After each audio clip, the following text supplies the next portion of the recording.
Hello and welcome to The Full View. I'm Stephen Krutis. It's a Thursday tonight, which means we bring you this week's edition of On the Record.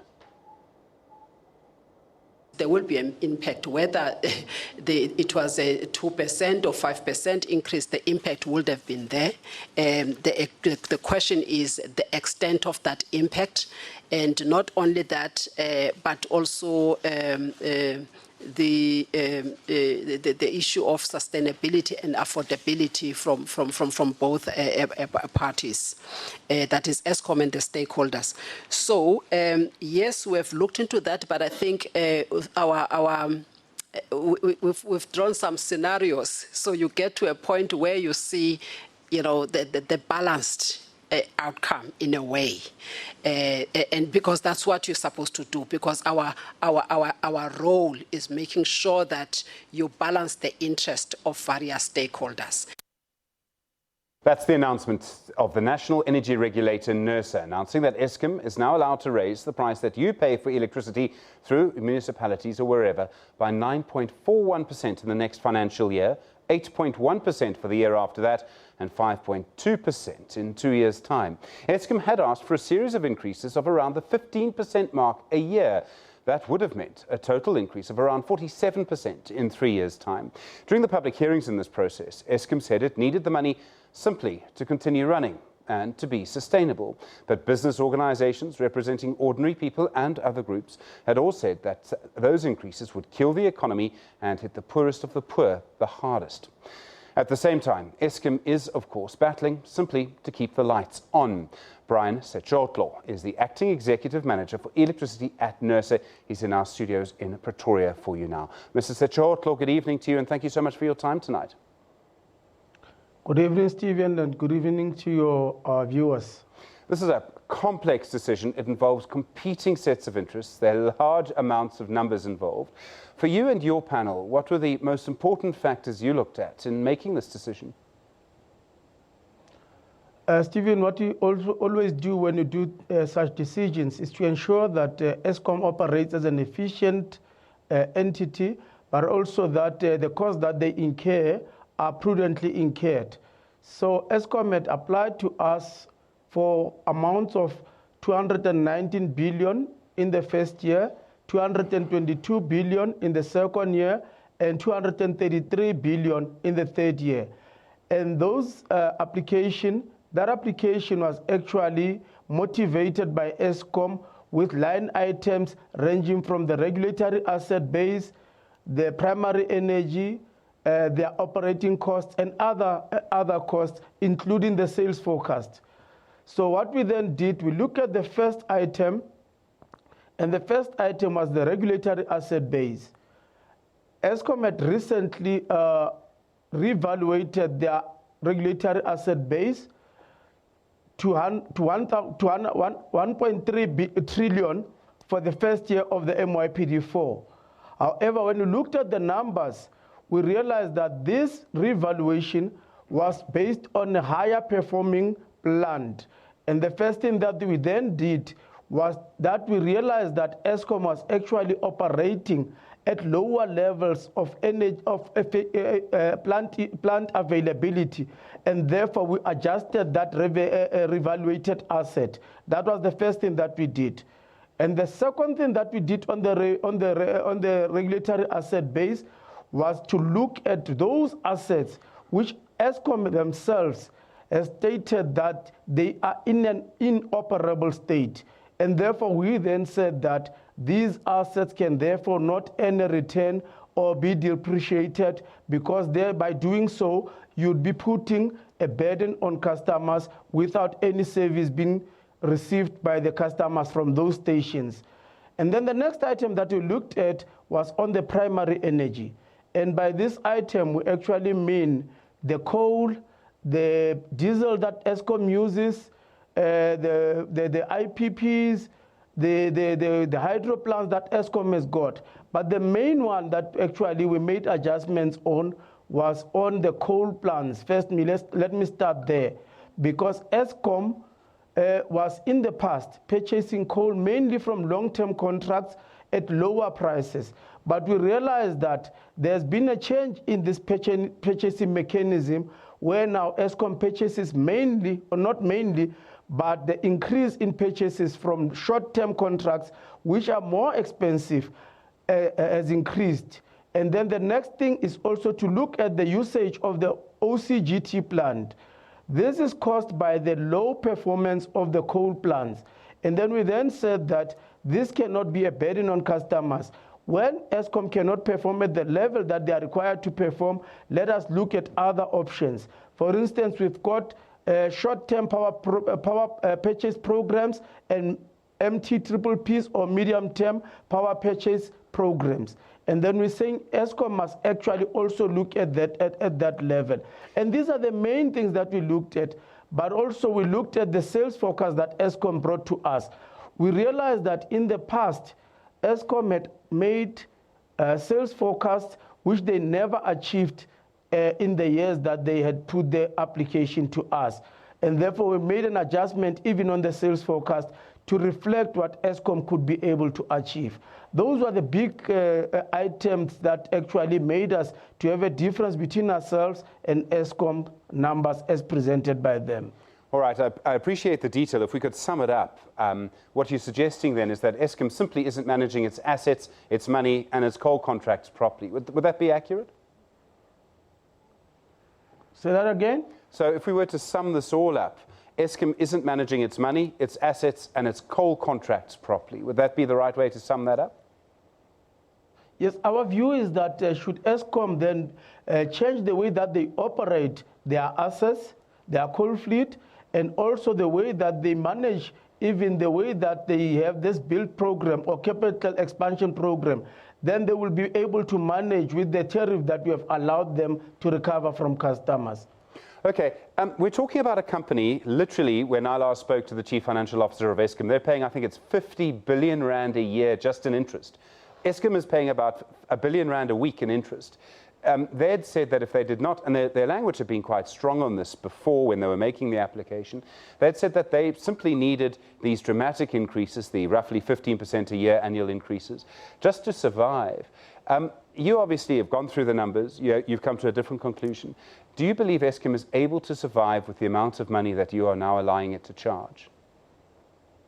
Yes, from our analysis, we're saying that because if Eskom can make certain changes in their operations, and we want to really emphasize this point, the 15% was based on Eskom operating on the current model.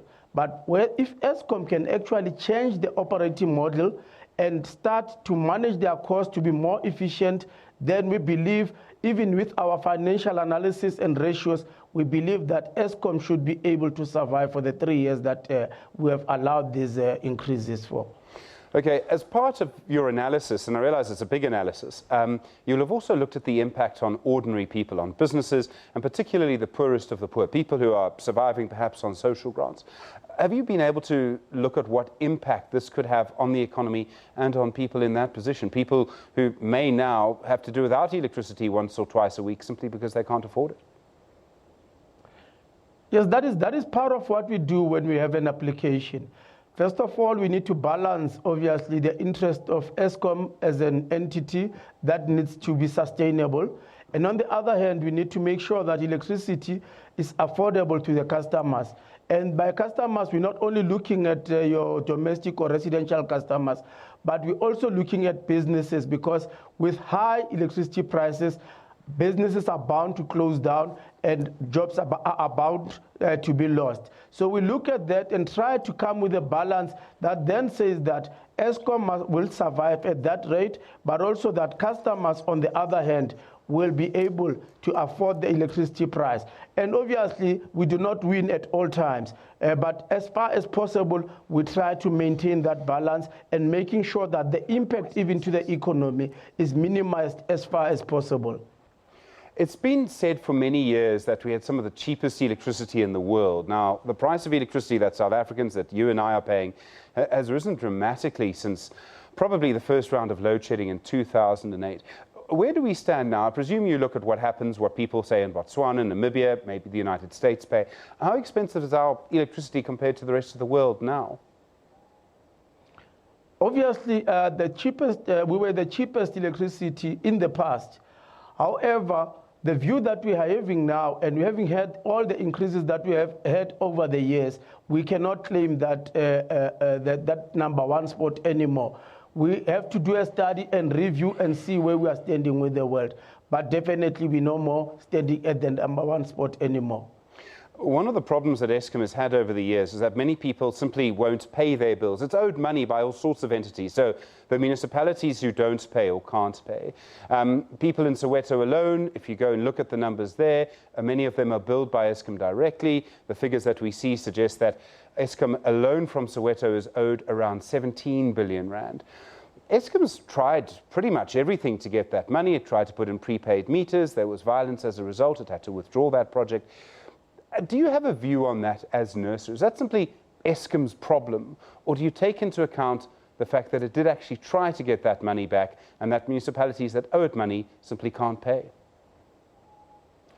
Our view as NERSA on a service that has been delivered by Eskom or by municipalities is that the recipient of the service must pay for that service. That is our starting point. And in terms of us assisting Eskom, actually, there is an interministerial task team that has been established, and NERSA is actually participating in that interministerial task team to assist Eskom to recover the debt that is being owed by municipalities. We are also very worried with that debt, and we do understand that some municipalities themselves are in a very in a crisis mode, and where possible, we assist them. Right now, after we've done the Eskom tariff, like we've just done, we'll be doing the ones for the municipalities. And in that regard, we'll also be trying to assist the municipalities to be at the state where they will then be able to afford to pay Eskom what is due to Eskom. But also, we also encourage South Africans that when you receive an electricity service, you must actually pay for that, whether you receive it from municipality, whether you receive it from Eskom, so that if you receive it from municipality, the municipality should then be in a position to then take the money received from its customers and pass it on to Eskom to pay off the debts, and therefore Eskom to be released of the long-term debt that they are having with municipalities and other customers. All right, Brian Sechotlho is the acting executive manager for electricity at the National Energy Regulator of South Africa. He will be with you for another few moments. We do want to discuss other issues around Eskom, including the possible breakup of Eskom into 3 parts. Stay with us.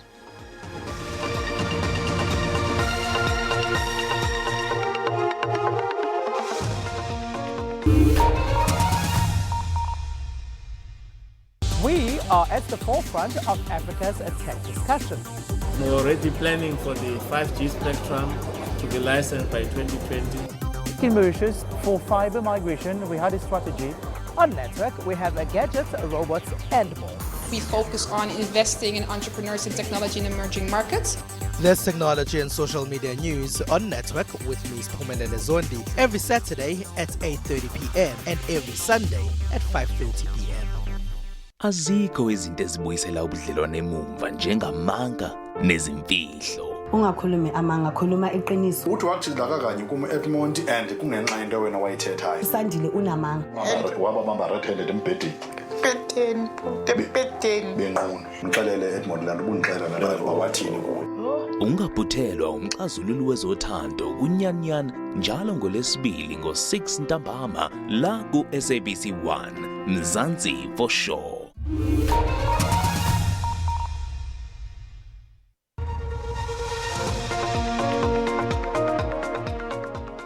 Welcome back. You with the full view. Brian Sechotlho is the acting executive manager for electricity at the National Energy Regulator. He's in our studios in Tshwane, Pretoria for us now. So thank you very much indeed for staying with us tonight on the record. The President Cyril Ramaphosa and the Public Enterprises Minister Pravin Gordhan, they've both said they want to break up Eskom, that there is a plan to break it up into 3 parts. You and your panel study the inner workings of Eskom, particularly the balance sheets, incredibly closely. Do you think breaking it up in 3 parts would be the right course?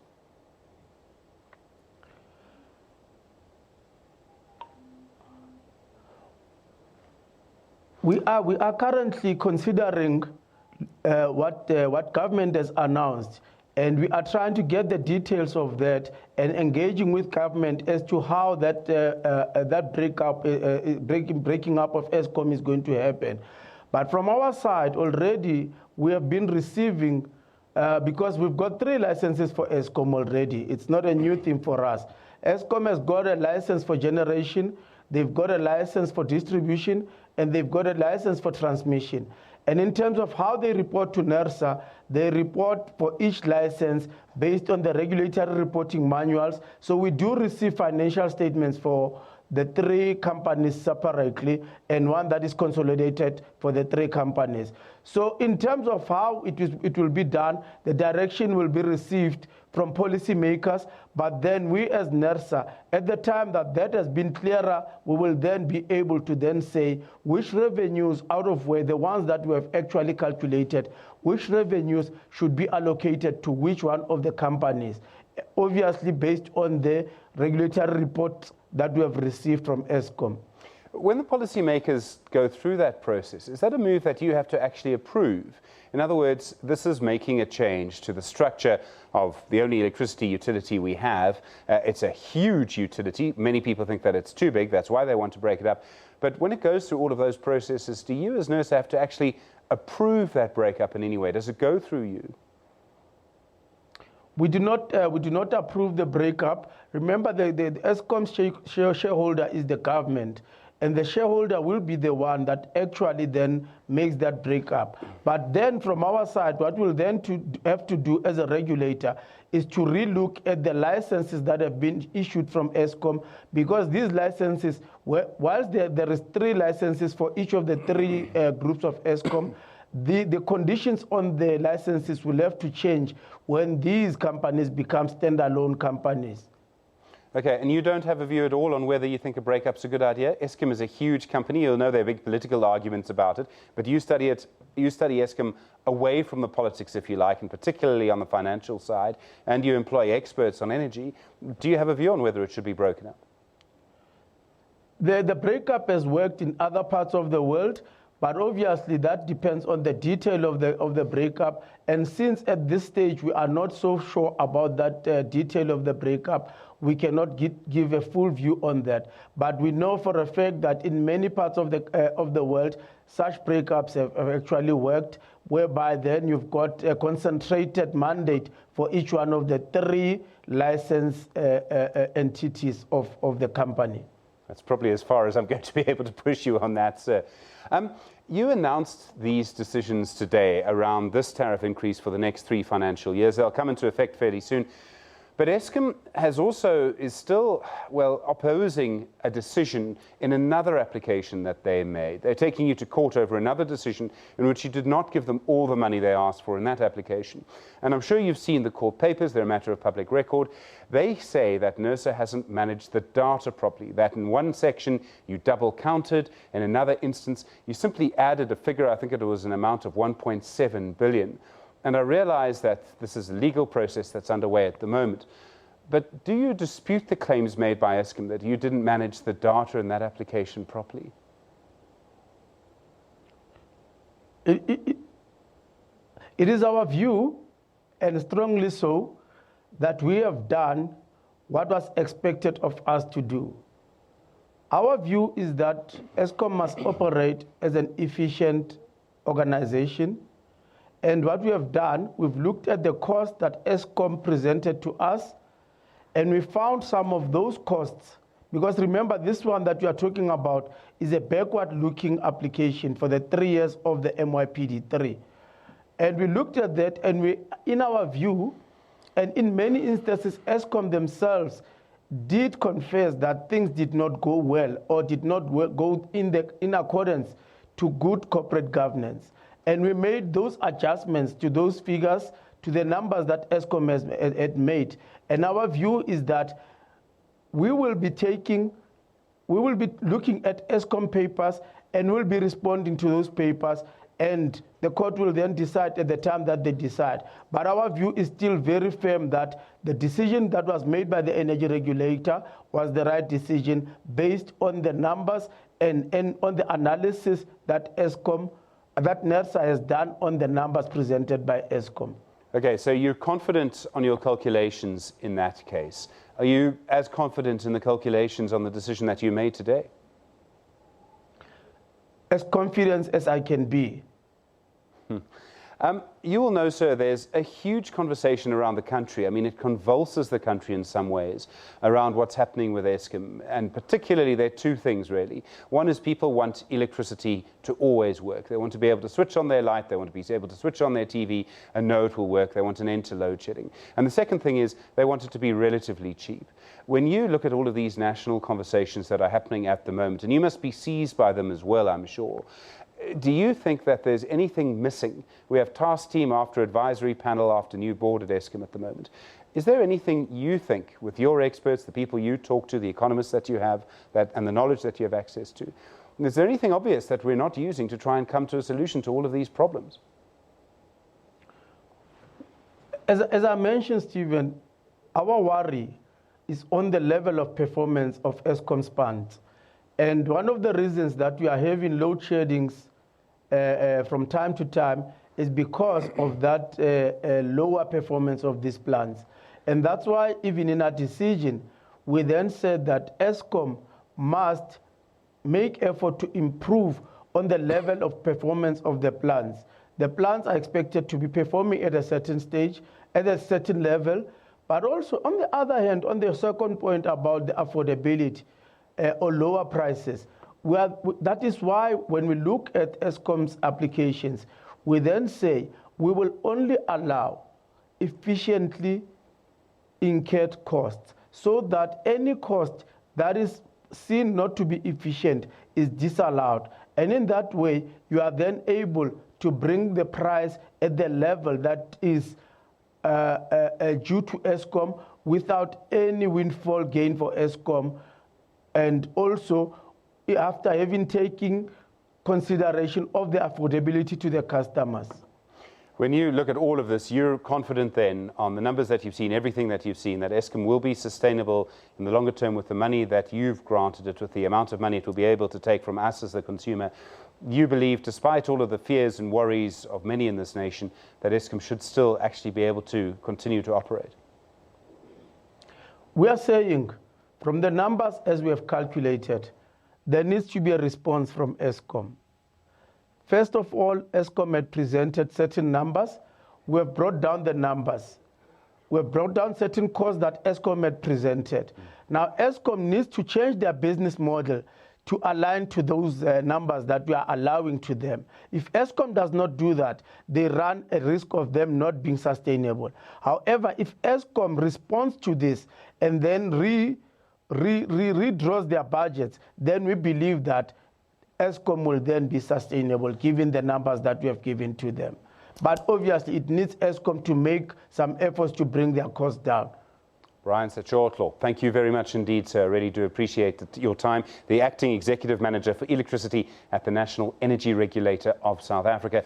Conversations about Eskom, I'm sure it won't be the last one you see here on The Full View. Stay with us.